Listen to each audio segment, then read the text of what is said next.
Oh no. Oh no. Hello? The hell? Hey, that one guy, Jansen. Hey, it's Phoenix. Well, Ghost of Phoenix. And Adam, you interrupted my videos a couple of episodes ago. It's true. It's absolutely true. All of it. Hey, I guess we're supposed to review Between Worlds. Ugh. Luckily, we all watched it. What are the odds? Ugh. I don't know where to begin. Anybody want to start? This fucking movie. Dude, I had you to watch should it twice probably introduce your show to my channel since it's new to my channel. Oh, your yeah, show that's is true. not new. Yeah. This is B Movie Battle episode something. Nic Cage 26. cast. Oh, B Movie Battle 47. Nic Cage cast 26 for Between Worlds from 2018.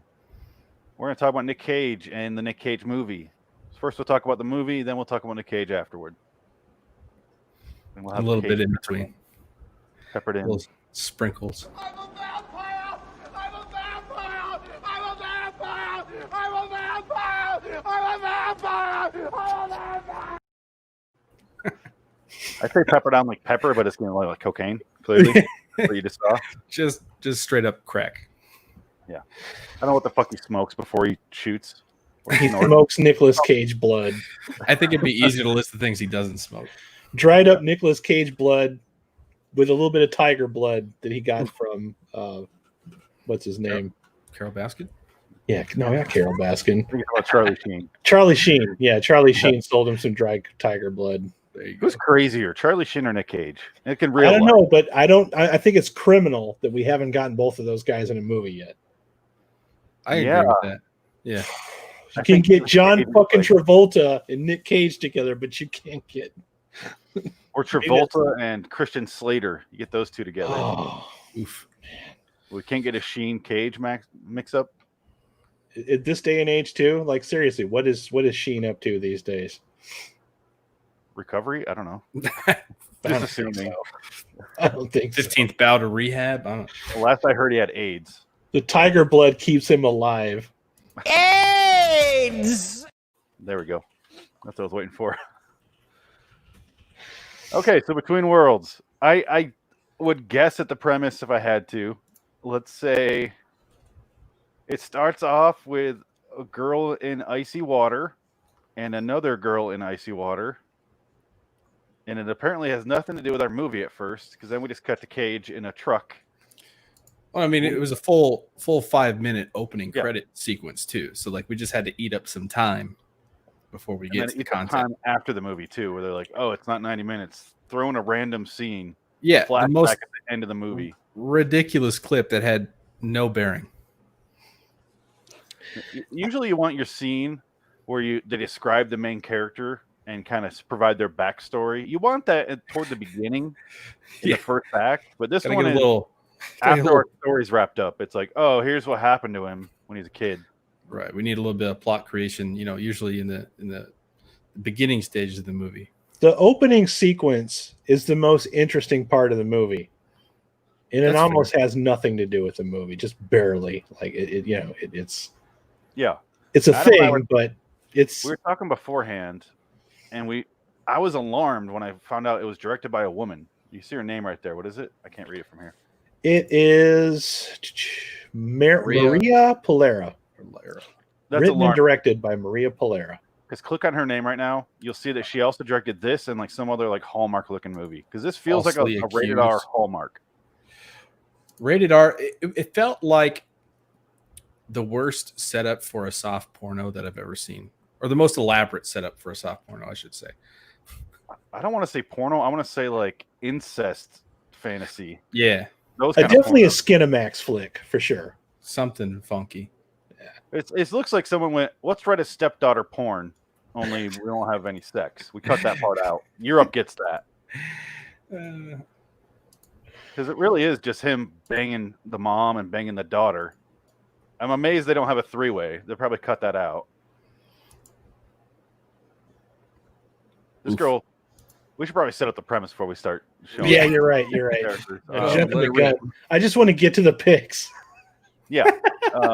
Nic Cage is sitting in his truck. He's on a phone. He's on the phone. He's wearing a trucker hat, as terrible long hair wig, and he's eating obnoxiously into the camera. And then he's like, "I don't have any money." Yeah. Are we sure that it's a wig?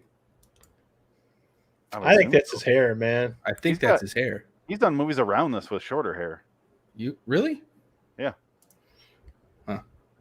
I don't know. It doesn't matter. He has wigs in all his movies for the most I part. feel, even He though looks it looks powerful, ridiculous, I feel like this is probably the closest representation of his true personality in the character form. Does that make sense? I think that's what we want to think, but when you see interviews with him, he's one of those guys that uses a lot of big words and talks about like art history. And you're like, is this real? Is this really who you are? You Right. shouldn't be able to pull this from your Rolodex this quickly and easily. If you're really the sophisticated art guy. That's fair. But he's on the truck. He doesn't have any money. He goes inside. This is when Jansen was mentioning the hostess ad. Oh yeah. There's a picture of him on the IMDb page. Yeah, with this. And but he doesn't have money. He just had a conversation saying he doesn't have money, and then suddenly he's inside going, "Keep the change." He's got a stupid southern accent I'm not going to do. Well, intermittent southern accent too. Yeah. Don't forget that. He doesn't go full on Con Air with the worst accent. That's my least favorite Cage performance, Con Air. It is awful. Oh yeah, that's the good stuff right there. Oh yeah, we'll get there. Oh man. Let's drink from the fire hose. Oh god. Then he goes in the bathroom stall. He hears a woman being assaulted. He kicks open the door. There's a big trucker dude choking a girl, and he beats the shit out of the guy. And she's like, "You ruined it." She's And like, she I was runs having the a good fuck out of time. Yeah, I was thinking it was like a couple because I've already seen this movie, but I forgot. Right. Well, I was But like, this movie's about to go two different ways. One of them's really fucking weird. The other one's like less Really fucking weird. Yeah, so that's what he At looks least- like in the movie. Yeah. That's That Yeah. looks like hair to me. He might have extensions in there. yeah. It might be just really well done, but It looks awful, but it could be. Who knows? do you think he's morphing into like John Travolta from 5 years ago? Before he shaved his head, which looks No, like bizarre. after he shaved his head. Like if Nic Cage shaved his head right in this frame, overlay that with John Travolta, same person. I tell you, if they make Face Off 2 happen, It won't have You know? Cage in it. Yeah. that'd Is be there interesting. a twin? He's dead. Oh yeah, that's true. What if he's not dead though? Oh, the harpoon failed. I mean, it's a John Woo movie. It's not going to be that deep. They'll find a way. Face off. If Face they off. can find a way to put Zombieland. somebody's face on another person, Yeah. they can find a way to bring him back from the fucking dead. I'm That's just saying. Ridiculous plot. Someone starts to explain the science behind it, and all of a sudden there's doves, and that's all we focus on. Yeah. Never mind. Moving on. Shiny dove, slow mo, and 2 guns. Yep. Oh shit! All right, what happens next? They come out, they get in a follows fight. her outside. Yeah. We're going like, you have to stay here for the cops. And she's a German actress. I thought she's supposed to be playing an American until she says later, but she's like, I can't stay. I gotta go. And I'm like, is she supposed to be American? It's the girl from The Bourne Identity and Run Lola Run. Run Lola Run, I can't stand. I don't think I've ever seen it, actually. I like the idea as a premise, but watching it, I was like, I'm just bored. It's the same thing over and over and over. He follows her into a truck, and then she proceeds to like spill her guts in the most awkward exposition dump I've ever seen in a movie. Yeah. Suddenly she's very deep in the conversation, telling him, my daughter's in a coma. I got to go save her. And he's like, I'll take you. And I'm like, why the fuck are you taking this broad? There's no motivation for any character in this movie.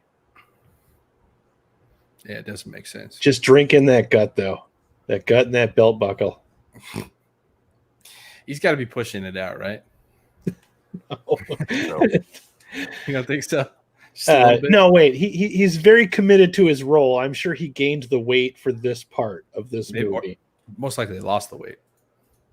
That works with actors that take time off between movies. Yeah. Right?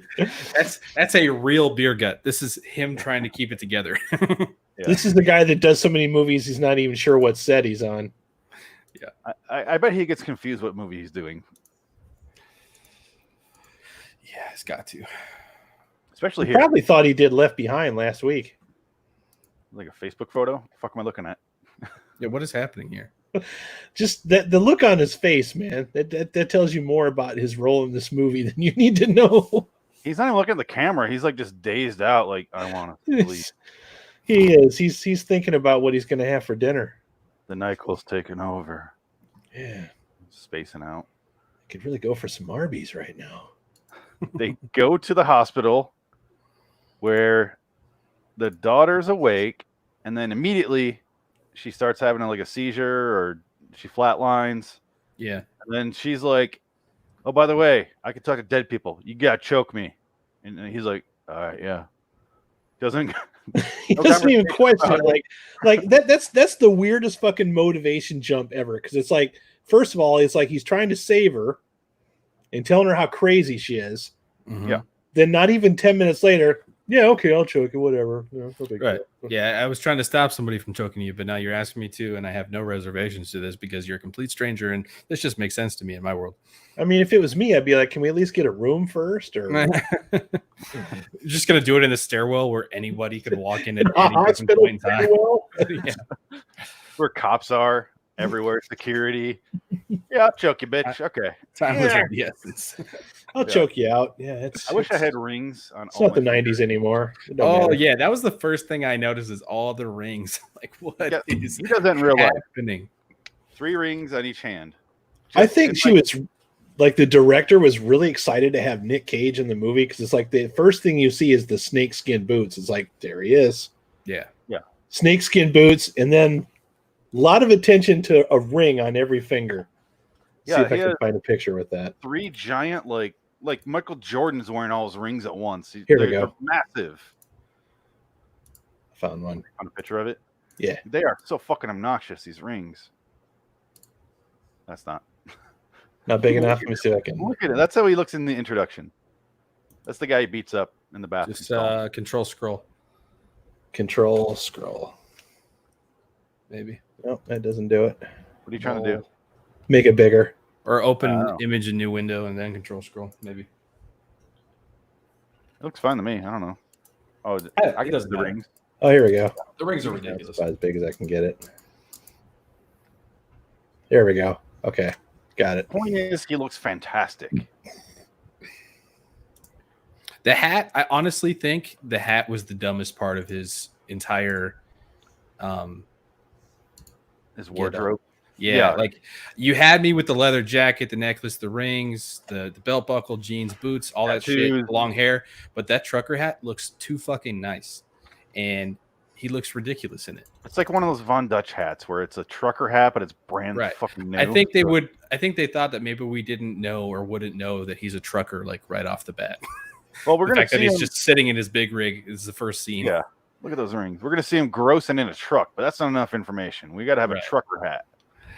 Look at those. Look at those big fucking emerald on the right and black on the left. You know what, Phoenix? Each one of those rings looks like that episode of The Twilight Zone where that girl was staring in her ring. Ring a ding. Ring a ding. Oh, And he's got like a saber tooth around his fucking neck.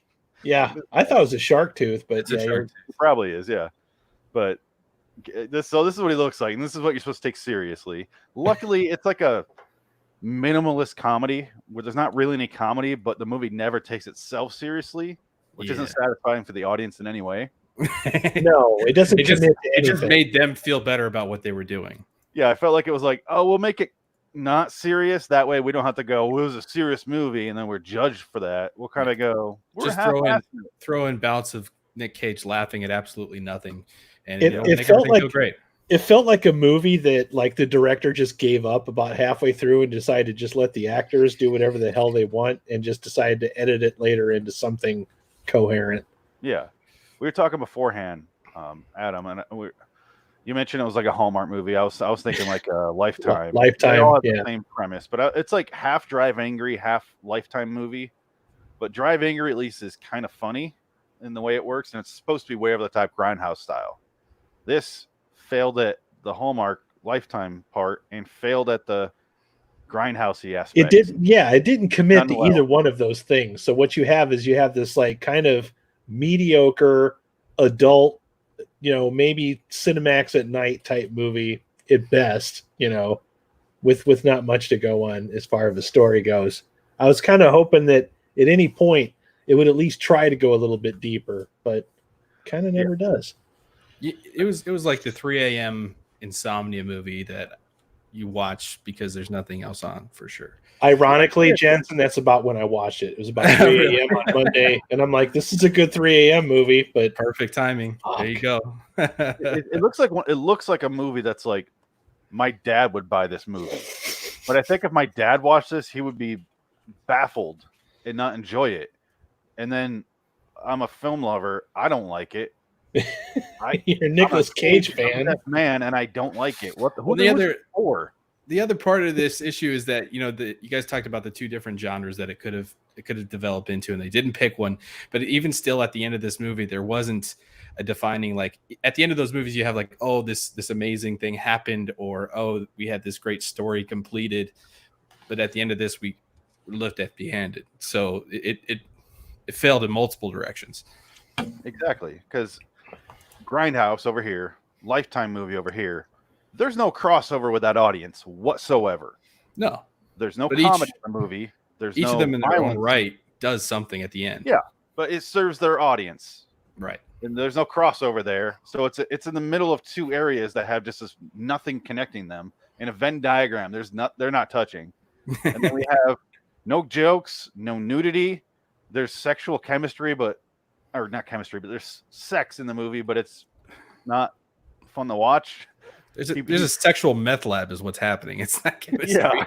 There might as well be in a trailer. Chit chat, a-hole.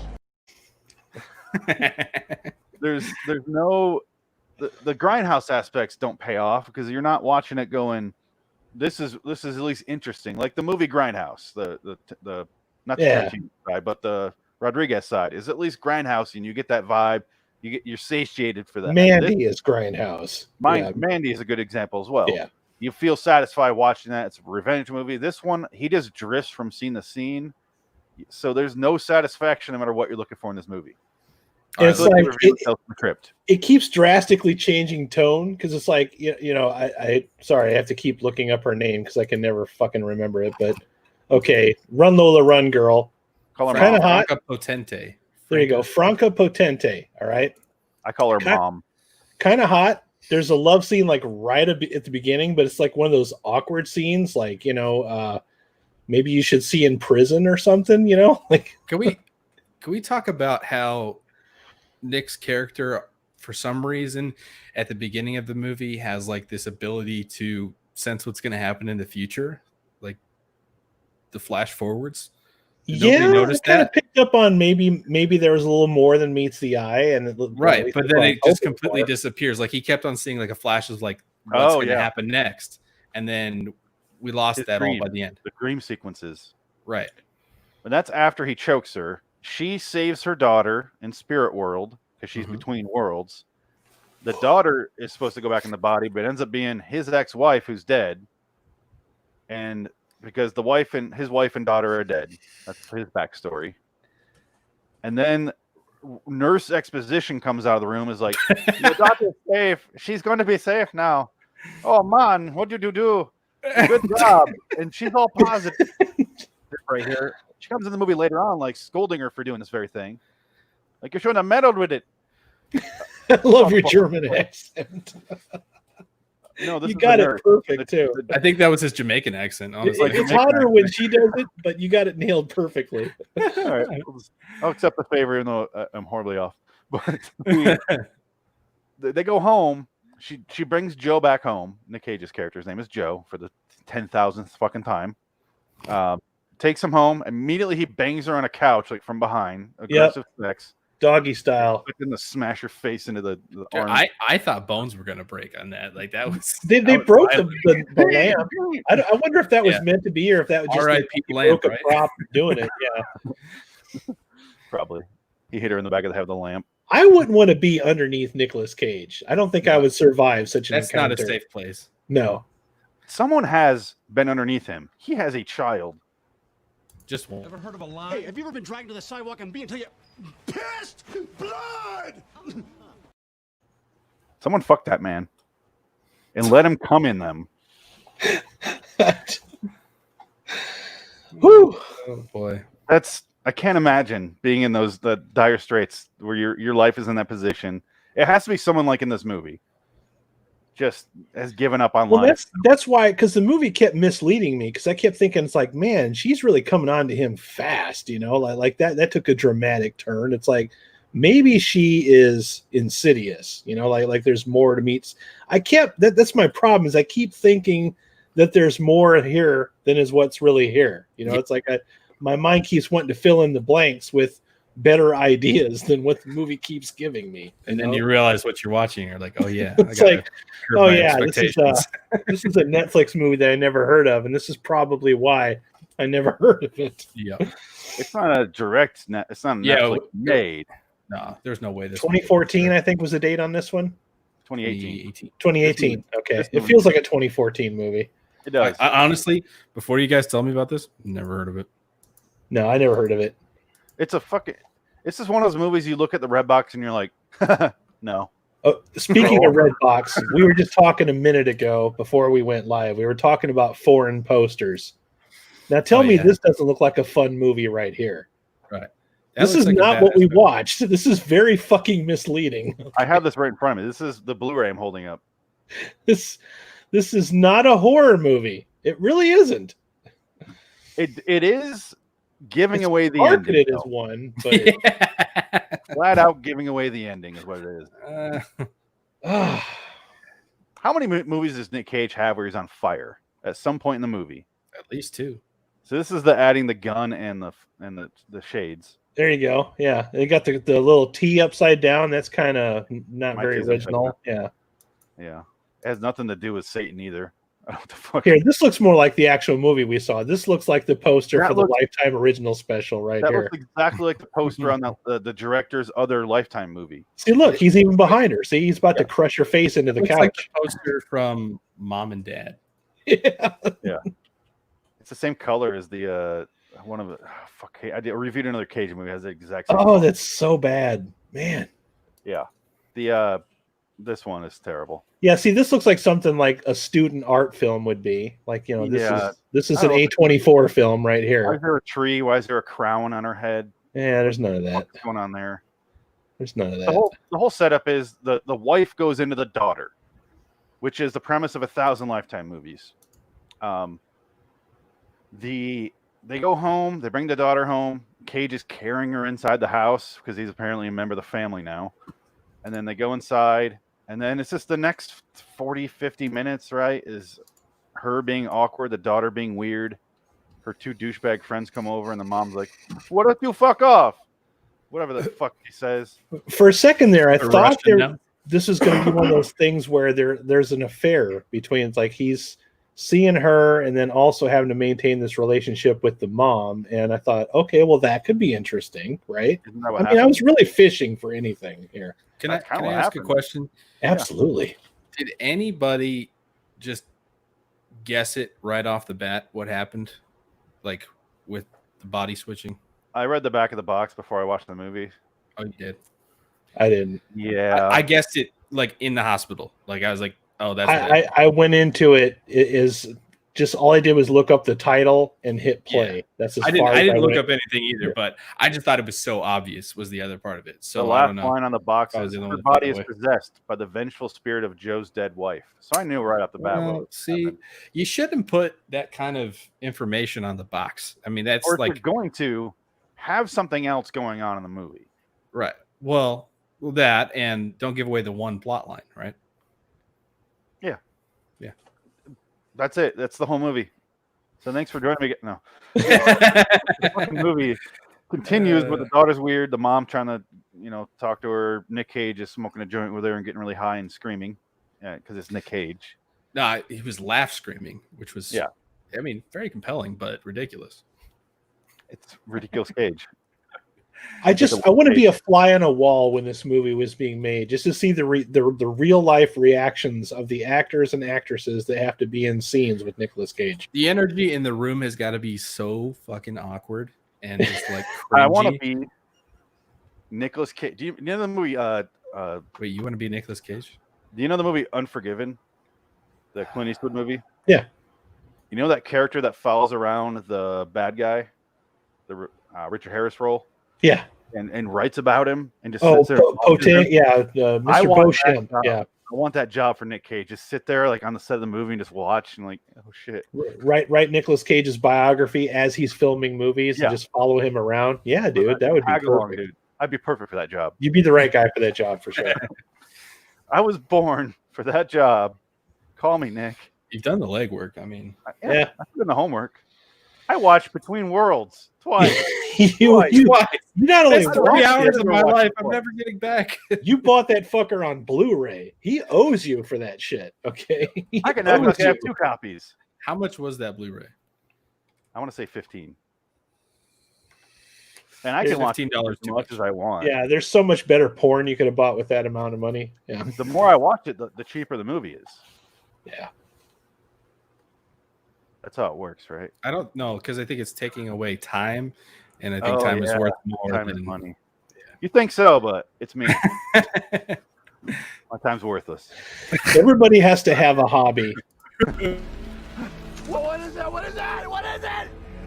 Oh, no, not the beast! Not the beast! Ah! Oh, my eyes! My eyes! Ah!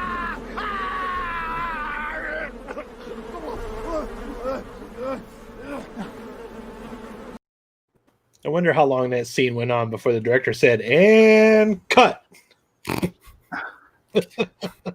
What scene? He was just having fun. Yeah, like the director just let the camera run. They went off. They had a smoke, and he just kept going, waiting for the director to say cut.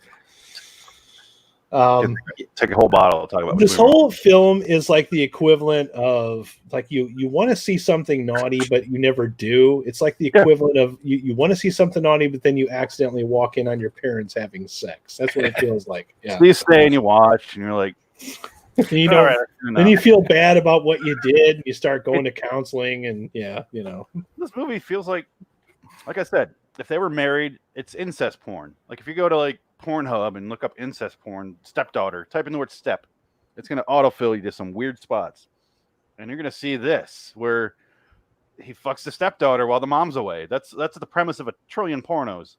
You don't say. I do say. I do. Don't Google that, by the way. You'll break your computer. Yeah, but Adam's right. There's nothing like I'm not a fan of dirty movies. Like I watched Zandalay. And that's a dirty Nic Cage movie where it's this constant nudity. And I'm just like bored. I'm like, it's 2 white people fucking. I get it. Can we have a plot? So this is pay $10 for this. You get nothing out of it. I like movies that are like Andy Sedaris movies, like that kind of stuff. Okay, like it's definitely designed with boobs in mind, but it's trying to give a shit. It's trying to do a plot. They know it's not going to be good. They don't really care. They have a formula. It works for them. This can't pick a direction. It can't pick a lane and stick in it. It's got too many tones. Yeah, exactly. It's Andy Sedaris has a structure to his movies. They're all the exact same movie. They all have the same props, the same actors and actresses, and the boobs the size of your head. Yeah, and they show them, and it's cheese. It's schlock through and through, and that's what he focuses on. This movie feels like it's neither here nor there. In fact, the formula is so precise, Phoenix, that it's almost like Andy Sedaris knows where to put the boobs. Like, okay, got it. It's been 10 minutes now. We got to get a boob scene in, and he'll put the boobs in the scene just to get the exposition out. And you got to appreciate somebody that's willing to go that extra mile and do that. Mm-hmm. So he's not boring your audience. Yeah, gives you something to look at, I guess, if you're into that. But there's nothing in this movie I enjoy. I except the thing Jansen sent me earlier.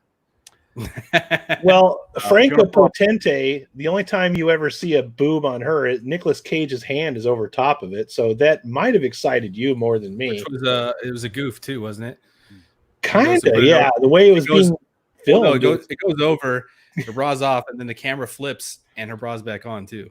Yeah. So I was like, "Hello." I'm glad you thought thought that that, too. 'cause I thought I was losing my shit when I saw that. I'm like, I was sitting on the bed over here looking at the screen kind of at an angle because I've already seen it. And they start doing the sex thing, and I was like, start doing the sex. And I like tilted the screens. I'm like, what the fuck's going on? And I look, and they cut, and she had a bra on the couch, like sitting on. And I was like, I thought she was just nudie. Guess not. Maybe that's what it was. Maybe that's what we're talking about. we hadn't even started talking about the daughter yet. I was just literally saying the daughter. The daughter doesn't wear pants for the entire movie. Or a bra. She That's it. immediately is like trying to fuck him when they get home. Yeah. She's coming on like a fucking massive Lolita, man. But she's 18. They made it very clear at the beginning. I have an 18-year-old daughter. She's of age. You can get inside that and not get arrested. Unethical, not illegal. But Immoral, but completely legit. Just saying. This is her the whole movie in various panties and see-through shirts. And that's what you're gonna get. You see her ass twice. That's it. Yep. Again, I'm not like a guy that's like, I want to see her titties like that, but like. But I figure if you're going to show that much, why do it at all? You know, why not? And then we figured out why. It's because a female directed the movie. Maybe that made her uncomfortable. But when you've gone that far, yes, you're in a Skinamax movie, man. This is a good commit.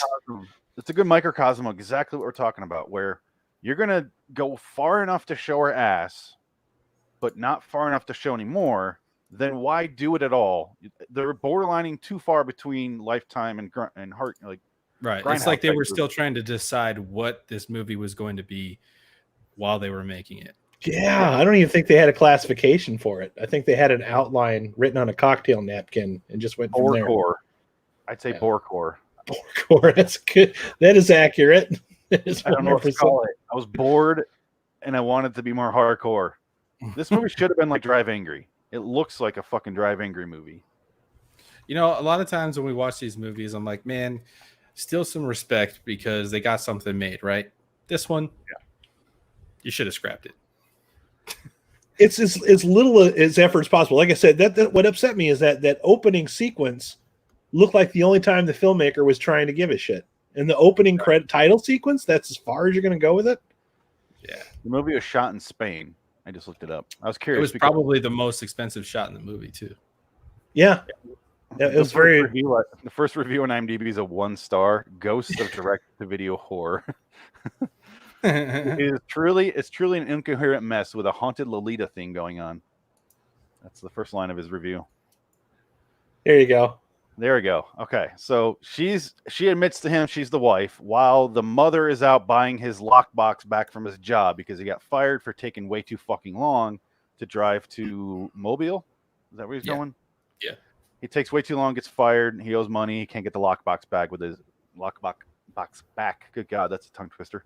Has his photos of his wife and kid in there, and some cards or something she made. And so the mom goes there in the morning to go get it. Meanwhile, the daughter's like in like it felt like a 25-minute scene where she's like, what she called him by his nickname or his last name or something. And she's like, I'm your wife. I miss fucking you. And I was like, how fucking horny is this mom? And she goes on a long exposition dump again about like, I was with our daughter. We can go there again. And I just want to be with you again. Why are you fucking her? And she seems to have, okay, sorry. I know I'm all over the place. I have so many thoughts about this. This bugs the shit out of me. The daughter mentions to her friend, Mike, that she has amnesia. She doesn't remember anything. Mm-hmm. But then constantly throughout the movie, the character of the daughter really is Cage's wife. Why the fuck is she bringing up memories like about the dad leaving? Did she read a diary and then they cut that scene out? She brings up not only that, but like we don't talk about the amnesia. Amnesia had nothing, no plot input during the entire hospital stay or thereafter. It's just that one scene they talk about it, and it doesn't come up again. It's just it's like they threw it in there because they had to connect a couple dots. If it would make more sense without that scene, though, because she's both the wife and the daughter at the same time, but she says she's not the daughter. And we see the daughter's spirit waiting by the hospital. So Why does she have her Well, memory? I think that part does work. I mean, because later she says, I don't remember anything before or after.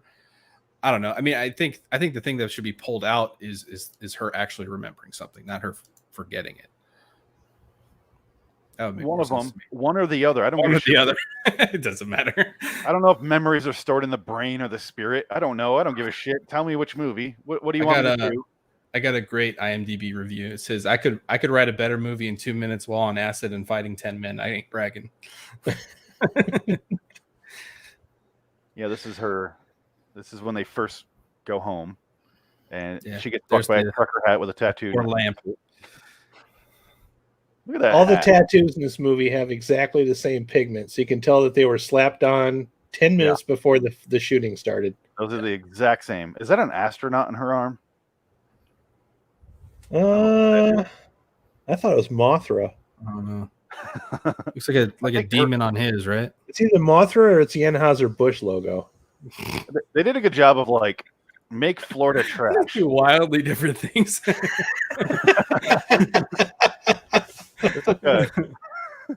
It's a what's that called? Let me zoom in. Hold on. Dude, somebody gave this movie an 8 out of 10. What is happening right now? Drugs. Lots and lots of drugs. That's the only thing there is going on there. I give it it has a 4.4 on IMDb. I'd say a 4, maybe a 3. I think 3 at best. I didn't hate it. Less than 3. 3.1 is when I fucking hate a movie. It's not that I hated it, it's that I loved to hate it. Like it was something I watched because of how shitty it was, right? So yeah, for that reason I could give it a 3, but nothing more. We're talking out of 5. 1 out of 5. 1 out of 5 for you. I'm gonna go 2 out of 5 only because I like these two girls. That's it, though. That's all I can find in it. Yeah, Adam's all about the ladies. And I realized the math doesn't add up. 1 out of 5 to 4 out of 10, but it's fine. Nothing makes sense anymore. It's fine. Yeah, I'd probably go 2 out of 5 if I was being serious right now. 2 out of 5 sounds good. So 4 out of 10. That does make sense. I just 3, 2, 1 is when I fucking hate a movie, but there's something redeeming in it. This one I didn't hate. It didn't make me angry. It was just kind of a slog. Yeah. You just gonna keep zooming in her tattoo or what? I want to see what the tattoo is. Oh, it looks like a horsey. It's a horsey. It's a unicorn with some stars. It's a unicorn. I don't see it. Oh, it is a horse. Okay, I see it now. Yeah. I wish I could see a horse. God. There we go. What's this? What's this hat say? Hurley Wolf? Whiskey Wolf? Yeah. Okay, I see the horse now. I thought the top part, right above his head, I thought that was part of the head. Yeah, I did too at first. Okay, I see it now. Either way, you could tell it's just transfer sheet. Slapped it on our arm, got it wet. Right. I'm gonna need you to enhance the movie on the top of the magazine stack so I can see what movie that is. Down. Okay. You think it's this movie? Are you guys watch Blade Runner? Enhance. Enhance. Show. Enhance. There's no way we're gonna be able to tell what this is. No. Nope. It looks like I'm gonna say. Oh, dude, we forgot a really important thing. He's reading her poetry. Oh, what the book says Nicolas Cage. It says something by Nicolas Cage. Yeah. He's reading a Nicolas Cage poems to her while he's banging her. He is. Most random shit I've ever It was seen. so awkward. Like, I was laughing, but I'm like, does this fucking movie even know what lane it's in anymore? I was like, I hope to God my wife does not walk in the room right now. To Right? see It's like, what the hell are you watching? It's like he's so ridiculous. He's reading a book, and the book clearly says Nicolas Cage, and it looks like it was published by like somebody's high school. He's trying to He's trying to break a Bronco. Yelling at the top of his lungs. Is this one after they smoked a joint and their ex is just fucking? No, this was the one where he's having a flashback to when he knew his real wife, like his actual wife before. It's the sex scene when they get caught. Yeah. Okay. I mean, Yeah. Gotcha. Yeah, he's obviously banging this jailbait girl, and he's reading a book that says Nicolas Cage on the outside of it. So when they do a flashback, they don't even show him younger. They just show him now in all of his like middle-aged beer gut glory, banging this jailbait girl. and Why not? it She's says 18, sir. Sure, if you say clearly. so. Keep convincing yourself that. So I'm sure the judge will listen at some point. Yeah, She said she was 18. sure she was. gotta I'm a believe me. Chinese jet pilot. Do you remember when he first went to go, or when he left to go to Mobile to drop off the truck, and he sneaks some cough medicine from behind her back, and he's like, "Hold daddy tight." Ugh, so creepy.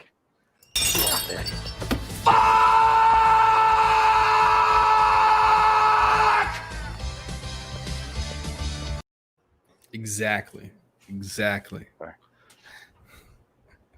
Remember when he saw her changing, and then the next scene she's giving him a couch hand job under the blanket? Oh, that's when it started getting kind of. I'm like, oh, this is supposed to be funny because there's no way I can take this seriously. I get it.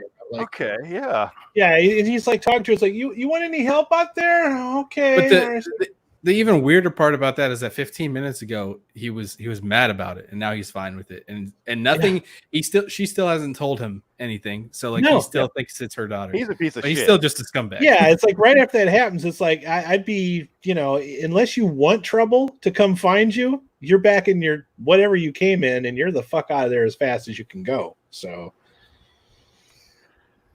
there's a lot of issues with Nic Cage in this movie. He's a total scumbag, but you know that right off the bat when you see him. When we meet him, we really got it's a scumbag. It's really hard to pick a character to identify with or rally behind in this movie because everybody seems to have some really like insidious shit going on at some point in their life. Except the daughter in real life. When she comes back, she seems like a normal person. Yeah, but you see who she was hanging around. So she was up to some shit before. She's not even in the movie. Like her character is, yeah. What's up with her friends? He sells pot, Mike. The other guy seems to be like a dumbass side character in a sitcom where he says stupidest things and repeats the guy. He has his own catchphrase. Yeah. Later on, when the daughter Billy and Nicolas Cage's character run off to go rob them for money, he's just hanging out with his best friend in his boxers, and that's it. I've never done that in my life. I've seen people do that in movies. I've never sat in a room with friends of mine in boxers in my entire life on this earth. It never happens. No. I've even had roommates that were friends of mine, and that still never happened. Okay, I got something. I got an interview with Nicolas Cage about the book in the movie. Okay. You want to share this? You want to share it? So the question is, the interviewer asks, what can you tell me about filming that? With the title of the book, was the title of the book in the script, or is it something that was decided after you came aboard? Nicolas Cage goes, well, I thought it would be extremely funny at any time you break the fourth wall, pushing the envelope in terms of traditional or narrative is an experiment worthy of trying. I had never done anything like that. To read a book by the actor who is playing the character, I was inspired by the novels of Henry Miller, Tropic of Cancer, Tropic of Capricorn. I always thought that they were not only sensual, but hilarious in the terms of braggadocio of Henry Miller. That he would go into great detail. It's such bullshit about his adventures in the sensual realm, and I wanted to bring that a little of that kind of humor between worlds with that concept. What? Unfortunately, I failed at every level.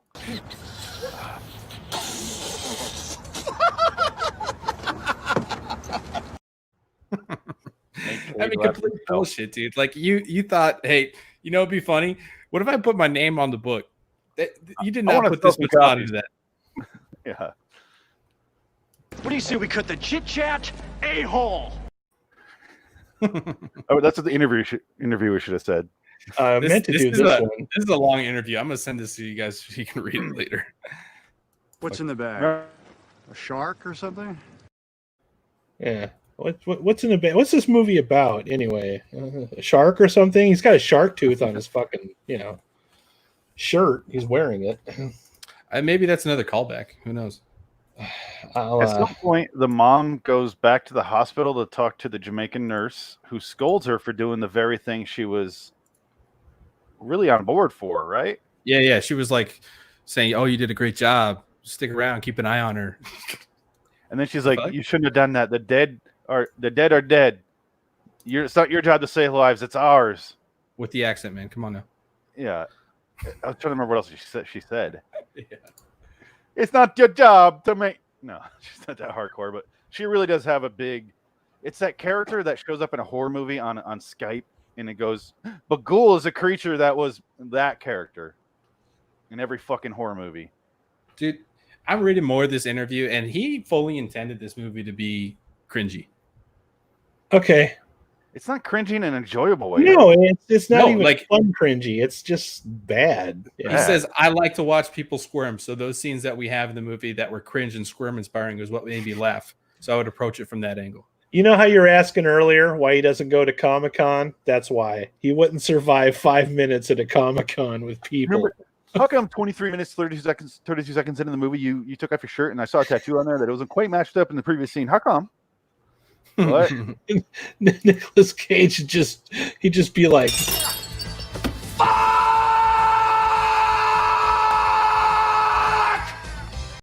That's him walking through Comic-Con lobby, flipping over that chairs, is, that's him walking through Hall H, just kicking ladies with a Jack Skellington tattoo in the chest. or pulling one of these. Fuck you! Fuck you! Fuck you! We're gonna get Cage out of here. Why do we keep inviting him back every year? All right, what was next? He finally Really catches the rough. fucking, Oh, yeah. and then he chases her outside. And I was like, is he wearing like animal skin underwear? He's wearing his his first I Tiger thought he King. had a He's wearing his sock Tiger King underwear, dude. I could totally that's one thing I'll give this movie credit for. Like, now that I know he's going to be playing Joe Exotic, when I saw him run out there with a sock on his crotch, I'm like, yeah, he's totally Joe Exotic. Yeah, he's Completely. perfect for that. It might get an Academy Award, like another one just for playing Joe Exotic. Like too good, you know. Yeah. The movie might be a 1 out of 5 star dog shit movie, but they'll still give him an Academy Award because he is Joe Exotic. He's gonna be perfect for that. But it looked like he was wearing not leather underwear, but animal skin. Like he didn't leather the skin. It's just, it's gross. I mean, it's already gross because you're looking at his bulge. But then it's grosser by the fact that I don't know what the fuck. Like, did he skin the cat and then he just wrapped it around his dick in a hurry? Oh shit, she's leaving. I don't know. Did what's her name actually have a cat? He They found it. mentioned something about a cat, and I was so Franca have a cat? I don't remember there ever being a cat in the movie. She says at one point, "Oh, that's just my cat." When he's like, "What was that noise?" And he's like, "You don't have a cat." yeah. No, and I that's think she was referring to something between her legs. At least that's where mine went. So I was thinking the wife had a cat, not Yeah. the actual daughter. But you want to go gross, go right ahead, sir. After I just talked about skinning the cat and wrapping it around your dick. I don't think you really recover from that. I mean, No. This hers? Tell me! Yes, I think it. Yeah. How'd it get burned? How'd it get burned? How'd it get burned? How'd it get burned? I don't know.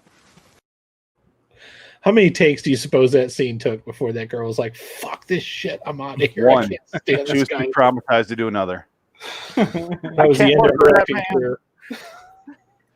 The director's like, "You want to do a take?" She's like, "I don't know. What just happened?" She's like Shelley Duvall in The Shining. She's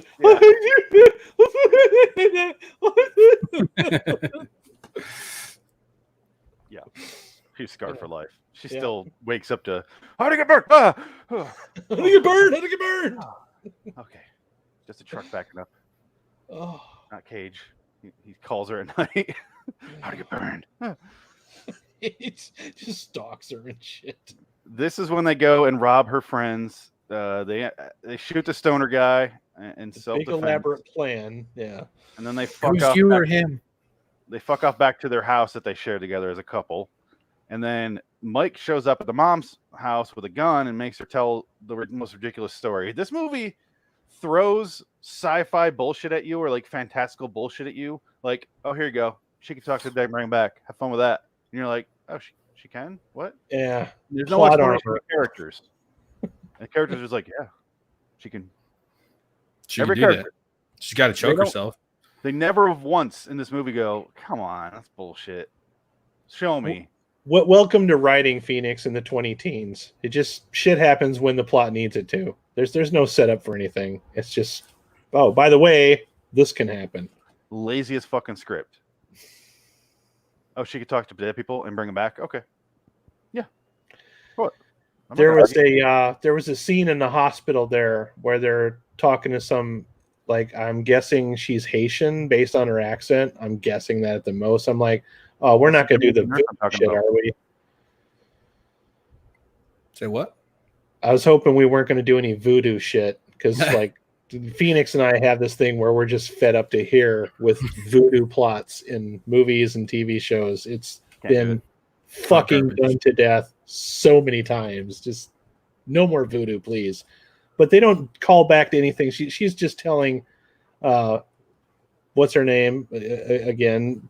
Born Identity girl, not to do this and keep an eye on your daughter because you went where you're not supposed to go. I'm like, are we ever going to get back to that again and discuss why? No, we'll just have the daughter explain what happened. Like, oh, well, It's all this said, and then other characters are like, oh, I'm on board. Oh, why did they reveal that halfway through the movie? Why couldn't they have maybe pushed that? Just wait a little bit for that to bring it in, because it's once you get that, you're kind of like, well, I don't know where they're going to go with this now. So here I am. To do a big reveal, but immediately she tries to fuck him when they get home, and then immediately he's just like, he has a good scene, one good scene where he's like, don't say that. How do you know? Like, he has kind of a freak out, and that's his only disbelief in the entire film. It's mandatory required freak out by contract, which was immediately quelled when she just starts talking. That's all she had to do. You pay Nicolas Cage by the freak out. Like, you get this much freak out for this many million. If you give me a little bit more, I might give you 2 freak outs. Oh, if you give me drugs, I'll give you 1 for free. Yeah. I think it's the other way around. He's like, I can't freak out in the movie. Bump up the price. Yeah. The more freakouts I have, the less you have to pay me. I think he wants to freak out at this point. I think he knows that's all he's got left. Do you think he just does it because it's cathartic and he can't do that in public, so he does it on film and it's fine? Yeah. In real life, he's probably just a normal guy. Well, I mean, that's probably why he's so normal in real life, right? He gets all this catharsis from just screaming and yelling and doing ridiculous shit on screen, and then I guess he's your average Joe. Yeah, for lack of a better name.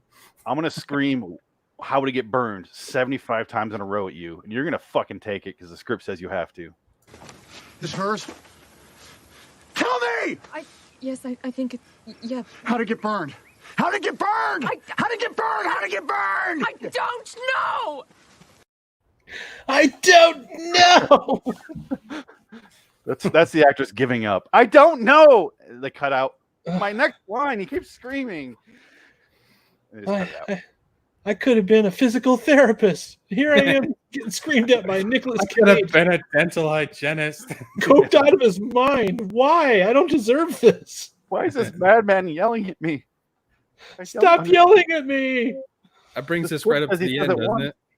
Yeah. Yeah, it brings us right to the end because they go home to their original house. And they said earlier that the daughter died by the smoke got to her, but the house was burned down. We see the house. It's fucking rubble. Except when he goes in the daughter's bedroom, and it's like it was never touched by fire except a Jack-in-the-Box that has some burned on the outside. Yeah, I don't get that. That's it. And he plays with the fucking thing. They didn't do anything with that box either. Absolutely. He carries it around the rest of the movie. Random artifact in the movie, too. He carries it around. You go outside. The mom shows up. The friends show up. The friend shows up. Mom gets shot and goes in the between world. They switch the daughter spirits.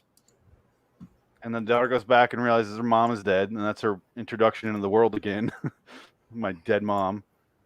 And then they all leave. And then Nic Cage. The expression on his face is just like, yeah. He looks like he's concentrating. Yeah, he's thinking of some memory from 50 years ago. Like, if I do this hard enough, maybe I can churn milk. Just will it into existence, you know? Dead grandma. Don't get a boner. Don't get a boner. Don't look her in the tits. Don't look her. But then, because he's shit-faced and he killed a guy, Nic Cage starts wandering around the house, like crawling on all fours with a jack in the box, and goes into a room. Like, and why is he? suddenly- He's just crawling. Like he's just breaking down mentally. Just crawling around on the floor. He falls apart. Both his women are dead now. He crawls in, gets a gas can, pours it on himself, lights a cigarette. Wasn't there some like talk of that scene though, where the mom, like his wife, like killed the kid? Yeah, that's what happened. That's The why he's wife breaking admitted down. that she killed the kid just to get his attention. So that instigates that, and that's why he leaves the room. So, and you know what?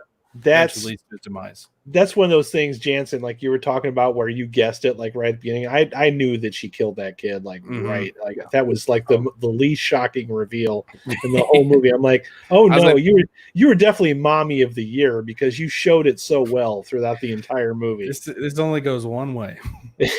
It only goes one way.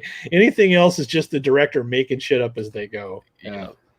As one thing that drives me nuts, because I watch bad movies for a living, is when you set things up and then don't pay them off. I think I hate that more than anything else. That and a movie to just be boring, I think, is like the biggest criminal offense, period. I wouldn't say this is like really boring, but it's definitely a lot of setups and no payoffs. Well, I mean, there's plenty of movies that are good and boring at the same time, right? So like you're just maybe not hitting your audience. So you're hitting a different audience than you were intending, but somebody's enjoying it. Some people are thinking it's boredom. This movie doesn't have an audience, so the entire thing just flatlines.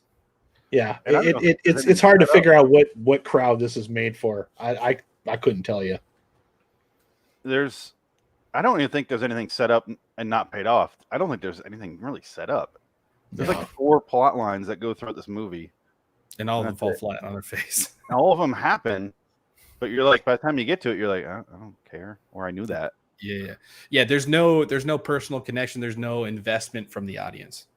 And I think the biggest fuck you is, I believe it or not, I don't know why, but I sat through the credits because I was sitting there making these faces like.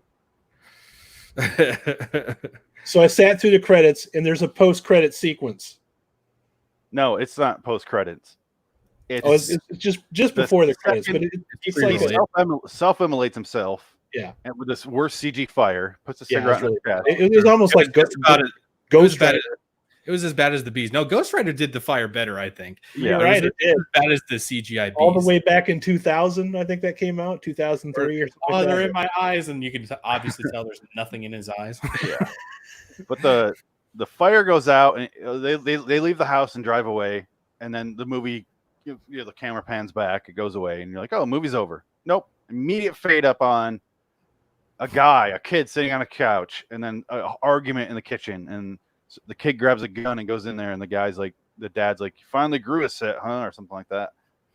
And then it's Joe, as a teenager, and he shoots the dad. And why was that scene there? Like, what it has no bearing on anything. Point of that? It's like, that would have been a little bit more useful at the beginning of the movie, or well, not even that, but not even at that. No, I mean, like it doesn't progress any part of the storyline. It doesn't tell us anything about Joe that we didn't already know.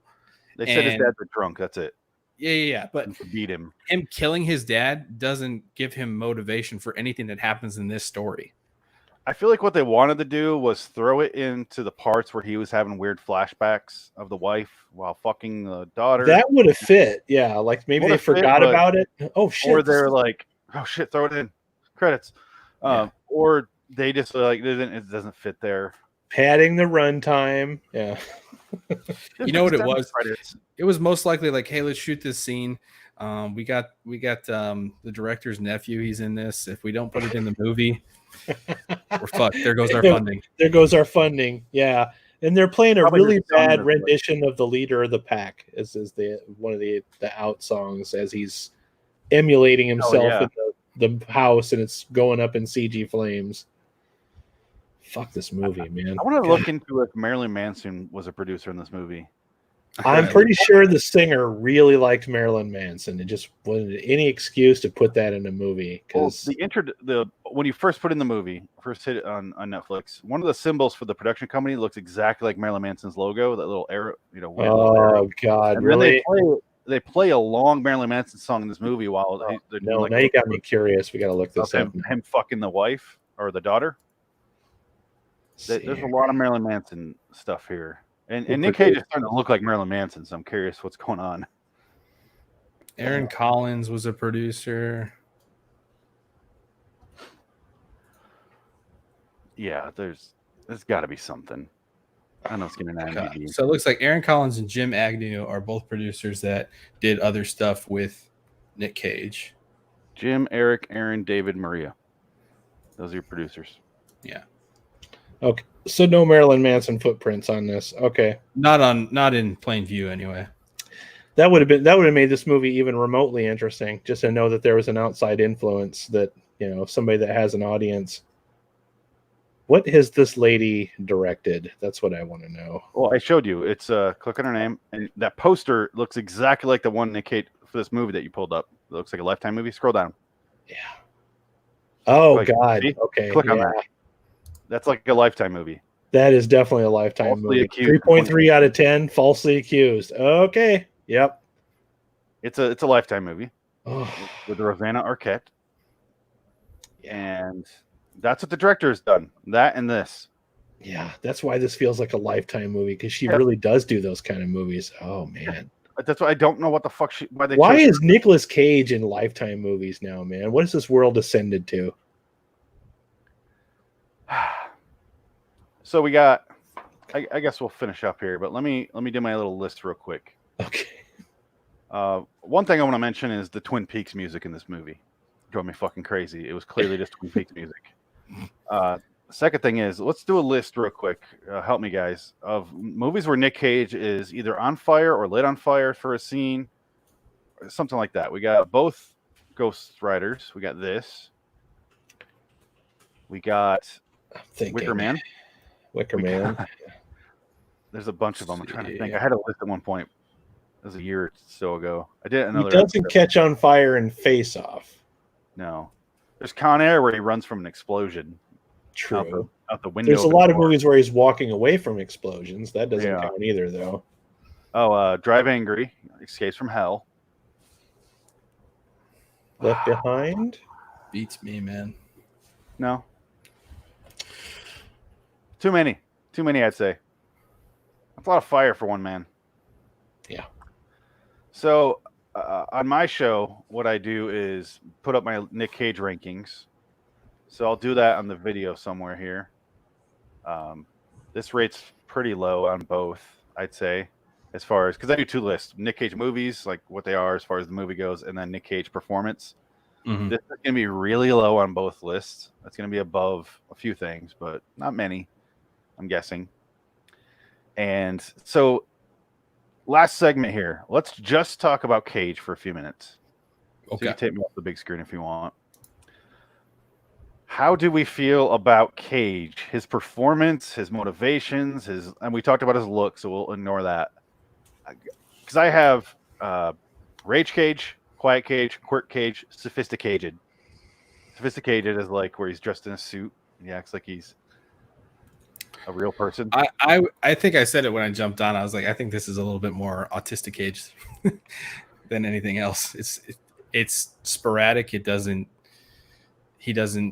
do the same things throughout each part of the movie. He's just kind of all over the place. So I think it's no bueno. You don't have an autistic. Oh, I see. You said autistic Cage. You don't have like a trying to think of the word I'm looking for here. Alabama trailer trash Cage. No shit. Complacent Cage. Do you have complacent Cage? Because it feels like he's sleepwalking through this shit. Mm-hmm. No, I mostly choose in categories where it's more than one movie, not just a specific one. But if you want to call it that, go right ahead. Complacent Cage. I'm gonna go with complacent Cage because he's sleepwalking through this shit. So yeah, sleepwalker Cage, complacent Cage. I'll go with that. It's kind of Rage Cage, kind of. It's a bizarre one because it's not really similar to another performance he's done. Quirky So Cage. give him kudos for that. It's a shit because he's only rage when the plot calls for it, so that kind of sucks too. So he has some scenes where he's supposed to be. He comes back home after he lost his job. She opens the door and he's like, "I'm home." Yeah, that was awkward, wasn't it? Sleep, and he's like, blah blah blah blah. He's almost doing Adam Sandler shit. He's doing like the it'd be like if you had like the girls, like if his daughter had girls over for a sleepover and he's trying to act cool. That's the performance I'm getting off that. Like he's trying to Hashtag sleepover. What's up, girls? it's like when Kevin Smith did that fucking Yoga Hoser movie for his daughter, and he was trying to look cool in front of his girls' friends and shit like that. How about them Jonas Brothers? Am I right? Oh, you guys talking about Morgan? Hello, Freeman fellow movies? kids. What's that? Hello, Before the end of the day. fellow students. Yeah. Hello, fellow youths. Hello, fellow kids. How about those tweets? Are we enjoying those tweets? Oh my god, yeah, it was like that. Get out of the room, Dad. Like that. Yeah, but I would just say, like, from scene to scene, he doesn't stick with the same mentality, the same acting. Inconsistent Cage. I used to be a hippie. I used to listen to Reo Speedwaggon. Totally. Inconsistent. I think inconsistent Cage. There you go. I'm changing my vote to fucking Cage. I'm out. Inconsistent Cage. I'm calling it inconsistent. Inconsistent. Yeah, change my vote to that. I like that one. I think that fits everything because he's sleepwalking through it, and in like the rest of the movie, he can't pick a lane and stick with it. So, yeah. There's certain movies where he seems like he actively doesn't care if he's there. He doesn't. It doesn't look like he doesn't want to be there. It seems like he doesn't care if he's there. Exactly. This is one of those movies where I feel like he probably could have been just drinking and doing all the drugs that he was doing throughout each scene, and this is what we got. I'm gonna pull up this face again because this kind of sums up how I feel about the movie. This face. Let's see if I can find that look again. It's not an enjoyable Cage. It's fun. This face right here. Okay. And to fit with the inconsistent, it's fun in little sections. When he's getting sprayed with the hose and he's spraying her with the hose, that part's funny. And it looks like the actor himself is enjoying it. I have no idea what we're looking at. Hold on, I gotta back out here. See that face right there? Yeah, not looking at the camera. That is his performance in this movie, personified right there. This is inconsistent right here. Just soulless. This guy on the right is way more committed to this movie than Nicolas Cage is. The guy who had the smallest role in the movie. He has like no part in this movie. I don't even remember his character in the movie at this point. Like I recognize Swanson's dead. Ron. There you go. Yeah, there's a fun Cage when it's quirky, and there's a fun Cage when he's Rage Cage, where he's screaming, and there's the boring Cage, which is what I call the sophisticated, where he's like nobody wants to watch sophisticated movies. No. There's Quiet Cage, which is boring as shit too. Like people go to movies, Nicolas Cage movies, to watch him freak out. Like I think or have fun. I want to see something fun, and he has little glimmers of that in this movie where it's like. Ding, and I was listening to a podcast about Color Out of Space, and the guy on the podcast was saying that he went and saw this in a theater, and there were people that were just stoned out of their mind, just laughing at everything Nicolas Cage said. So clearly, they were there for a reason. He has a following of people that just watch it, want him to freak out. And unfortunately, Nicolas Cage has been reduced to that. He's like, they want to come see me freak out. I just have to show up, collect my bill, freak out, and then nothing else matters. I think that maybe that is the answer to our audience question then. I mean, this isn't for the two different audiences that we were talking about before. This is for his freak out audience. They just want to see this bullshit, so he made it. Yeah, and then that's exactly what we're getting to is Keely Chow's question. Some people are obsessed with Nic Cage. I don't get it. But is Nic Cage a good actor? Yes. He can be a good actor when he wants to be. He's an Academy Award winning actor. Yeah. There's like 12 movies where he's amazing in it. And then there's the rest of his career where he either had to pay off his taxes or some other reason he did the movie. He's doing movies where he's just interested in it. He wants to fuck around like Mandy or Color Out of Space. He wants to be doing interesting movies. And yes, just a couple of years ago, he was doing shit where you're like, why are you doing this? Like this, yeah. The last like year and a half, 2 years, I've mostly liked his movies. I like it honestly when Nicolas Cage shows up in the horror movies now, because I mean when I do see a horror movie, and especially if it's something like really weird and off the wall like Mandy or fucking Color Out of Space, he's made for that shit. He's perfect for those kind of roles. Or Jansen and I did Mom and Dad. I need to see that one still. I heard very good things about Mom and Dad. You can skip it. It's fine. Watch the trailer. If you watch the trailer, you watch the movie. Yeah, Jansen had a quote after we watched the movie where he goes, "I feel like I just watched the trailer," and I was kind of like, when it ended, I go, "Here's the movie I want to watch," and I feel like we just never got it. Mm-hmm. But it just felt like an extended trailer to a setup that, and then we never get to follow through with it. There needs to be a sequel. No, we're good. I'd watch a sequel. Can you imagine the chaos of the world after parents killed their kids? I want to see what the fuck's going on. All the trials. Ever heard of a line? Hey, have you ever been dragged to the sidewalk and beat until you pissed blood? That's a good Cage movie. They're in jail. That's all they have. Chick Man is really good. And somebody else that is very underutilized and underrated is Sam Rockwell. I fucking love Sam Rockwell. Sam Rockwell's good shit. He doesn't get enough good parts. He's in a lot of shit movies. That's my favorite actor. Sam Rockwell. Mm-hmm. That's a good choice, man. Moon is guys, if you've never seen Moon, what the fuck are you doing with your life? Go see Moon. That's like one of the most amazing fucking movies. And the director of that movie? David Bowie's son. There you go. Duncan Jones. Go watch Moon. It's fucking awesome. Duncan Jones, and it's actually the best version of Sam Rockwell you'll ever see because he's the only person in the movie. It's just Sam Rockwell. So for like don't 2 hours. Don't spoil anything. Yeah. Yeah. Sam Rockwell for 2 hours, and it's amazing. Yeah. Yeah. He's the guy that can pull it off. My second favorite actor, Gary Oldman. And Sam Rockwell is the new version of Gary Oldman. He is. And I want to see Sam Rockwell utilized in better stuff. And I want to see Nicolas Cage make a comeback. If horror is for him. He is now. He's working it. Yeah, he's getting there. I've seen all his recent movies. I've liked. When I say liked, I mean, that was fun. It wasn't a good movie, but he's fun. That's what I'm looking for. And he's been fun in a lot of his newer ones. Like, he's great in Mandy. He has a lot of fun in that movie. It doesn't take itself seriously in a way that's satisfying, unlike this fucking movie. Yeah, and you know what's weird about Mandy is off the wall as it is, it has setups and payoffs. Like, meticulously set things up and then pay them off. It doesn't leave a bunch of things unturned like the one that we watched here from 2018. So yeah. So I think we talked about the movie and Cage thoroughly. Any last words, thoughts on the movie or Cage or anything? This movie should be burned. It's on fire already. I don't.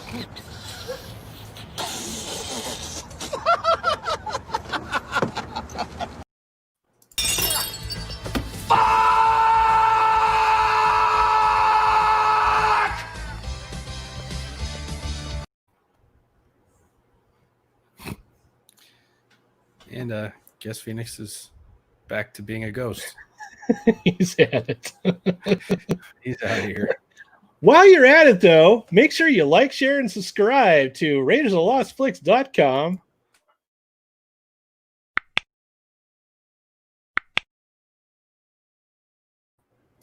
I'm going to burn myself now. Oh, no. Don't waste alcohol, dude. Come on. Yeah, no, don't do the alcohol abuse. That's no good. That's no good. You have any plugs you want to do, Jensen? No, I got nothing right now, man. But follow these guys. They're making content up the wazoo. We're trying. We're trying to take it to another level. I'll plug something. I have a show this weekend. We're going to be watching Savage Beach by Andy Sedaris. So check that out. 8:30 p.m. right here. Yeah. Sorry, I thought you were done. Just the first one or both? Savage Beach, the first one. I think I have the second one. I'm not sure.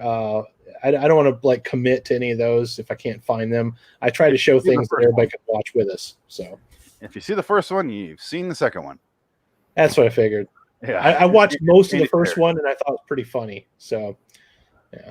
I like that he has his whole family involved in his weird semi-porno movies. Andy Sedaris has a cinematic universe wrapped around his ex-Playboy playmates, and it's actually pretty elaborate. And also, you want to talk about progressive, these movies are like mid to late 80s.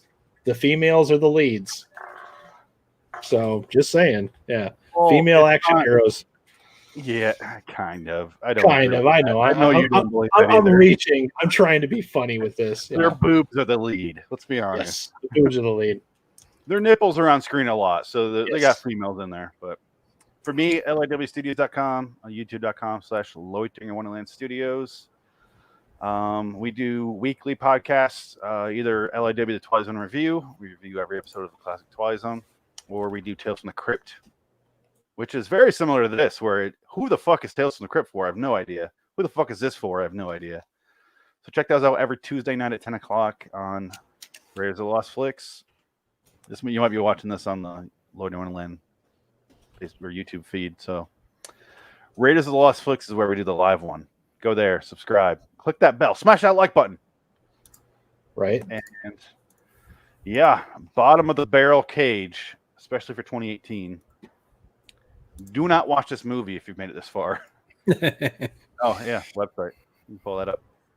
This is a lot of stuff, guys. If you haven't been watching this guy's content, you're missing out. Because, like I said, he had me at Nicolas Cage Cast. I'm like, this guy has a whole show dedicated to just that. And then he has a whole show dedicated to the Twilight Zone and Tales from the Crypt.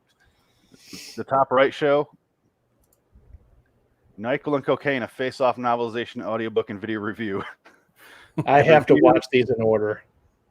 I reviewed like scene by scene of Face Off, and Adam's on there as well for an episode. I did. And he had no idea what the fuck he's doing. He still doesn't. I've never acted in anything in my life, and you can tell if you watch it. So, all right, it's a weird fucking show. I recommend it though. It is bizarre. I second that. Yeah. We done patting ourselves on the back now. Okay. You guys jerking each other off anymore? Are you good? Hey, thanks for having me on, guys. It was fun. I don't this is great. Kidnapped in the house. I'm gonna go now. All right, guys. We'll see you later. Make sure you tune in Friday night. Thanks for joining us. I know this was kind of impromptu, and I'm sorry about yesterday's stream. We had some massive audio difficulties that were nobody's fault in general. So looks like we finally got it licked, so it's not going to be a regular thing. Show is on time tonight, so we're good. So until next time, I'm Adam from Raiders of the Lost Flicks. Remember, if it's a bad movie, we want to know about it. Peace. Until next time, in the meantime, I'm Phoenix West. So long, citizens. And I'm just some random guest. You don't have a clever outro?